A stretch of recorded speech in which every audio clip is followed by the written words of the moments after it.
what I have here is, this is the test pig. I haven't finished putting this body back together yet. The paint got messed up on it.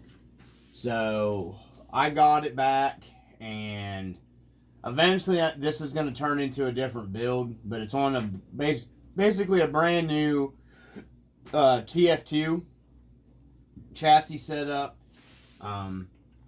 I had bought that roller chassis a while back, and then I went ahead and put new internals in here in the front and rear diff because I had a rebuild kit here. Wasn't actually anything wrong. I just went ahead. That's, it's a used housing, but so every part on this was new because the transfer case was a takeoff from my rust bucket. The transmission was a takeoff from my rust bucket. So this whole truck is basically, it's a brand new truck. I went ahead and put the new leaf springs on it. So that way we would have a bone stock TF2 basically to compare it to. We're running the Compass tires. Nothing's broke in yet. The body's not assembled. I'm going to get the body assembled before I start doing running videos and stuff of it. But yeah, this was the green Blazer that I had got off of a subscriber that we did some trading and stuff on. So we're going to see what we get out of taking your bone stock TF2 and then putting these parts on it. Like I said, this is a really nice machine to part. And it will not be staying on this if it works out and everything. This is going to be going on. This may actually be going on my Marlin. And then the Bauhaus may go on my Marty truck. Because I really like this. This is a really nice piece right here, guys.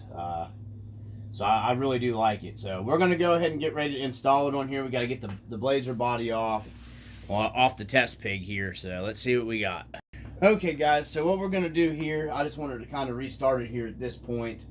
Before I pull the stock skid plate out, this is a stock TF2 skid plate that the boat anchor, everybody says. So what I'm going to do is here, I'm going to set this up here. We got a level spot right here. This is pretty much the most level spot on my table. And we're going to measure right here, point-to-point clearance on your skid plate and see what kind of difference you get. I'm guessing it's probably going to be about the same as what the Bauhaus is. We'll know here in a little bit because I can throw these tires on my Marlin and do a measurement versus the Bauhaus versus here. And you'll know that for sure. But I'm guessing this either has the same or it might be possible. It might even have a little bit more. So we're going to see if this has any kind of problems, with transfer case mounting or anything like that. So, and I'm using this truck because there's no Loctite on everything because I just assembled this basically as you're putting a kit together. And I didn't Loctite it because I knew this stuff was going to be coming.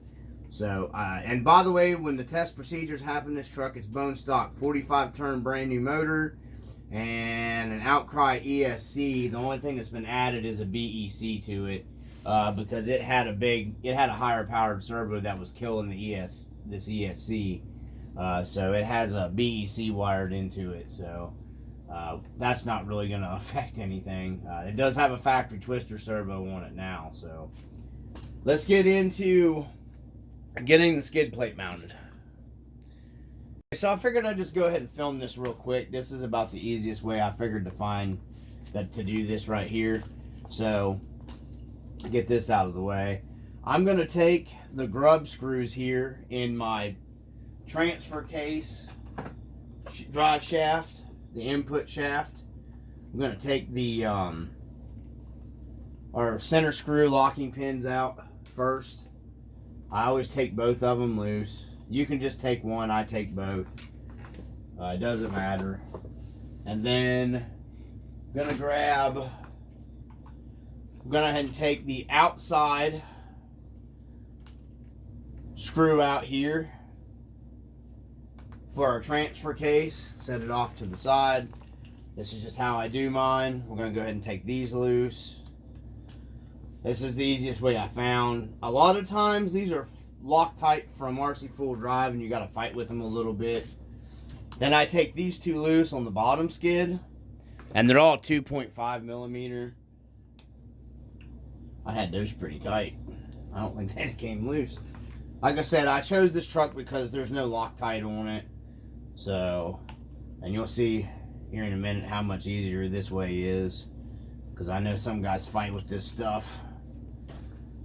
So now your transfer case is just basically dangling around in there loose. So I just slide this up out. Just like that. Your drive shaft's coming out of it. You can come at an angle right here a little, or you can come at an angle, but I wouldn't recommend it unless you have the ball end tools. So what I always do is you got this opened up right here. So you just need a 2.5 millimeter angled wrench, just regular Allen wrench. And like I said, make sure you have a good one. These are Stanley brands. And then I just get it worked loose, just get it loosened up. You might end up having some Loctite on some stuff, you know what I mean. There wasn't any Loctite on this truck because, like I said, I put it together. Some of these can be a pain in the butt. I've done a few of them. Then once I get them started, I kind of just go here because it's kind of loose. I can just come here at an angle and go really easy, and I can usually just back these screws right out of here. Even though it's at a little bit of an angle, you can get your screws out. So, and I just take my finger here and I just back the screw the rest of the way out. I have a set of these that are a ball end somewhere, and I actually believe they might be an MIP tool, but I've got to dig them out because they're buried in my stuff from like the race truck days, and that's stuff's buried in my building. I've got a bunch of vintage stuff out there I got to dig out and sell too. But now that eBay's kind of a pain in the butt with the tax thing and stuff, I don't know if I'll be doing that or not. But you see how I'm just using this angled, just makes it a lot easier, and you won't round out your screws as bad. I've seen guys cut these down to where you don't even got to take the transfer case out of them, but once you get them started, you can literally take your fingers. And I mean, I don't even have very good feeling in my hand, so. And make sure you just pay attention to the orientation, how everything come out and everything, so. And on the Blazer, these go into your body mount. So, there you go. They just come right out just like that. And then we can drop our skid right out. There we go. Simple, easy peasy, lemon squeezy. That's going to be my channel saying.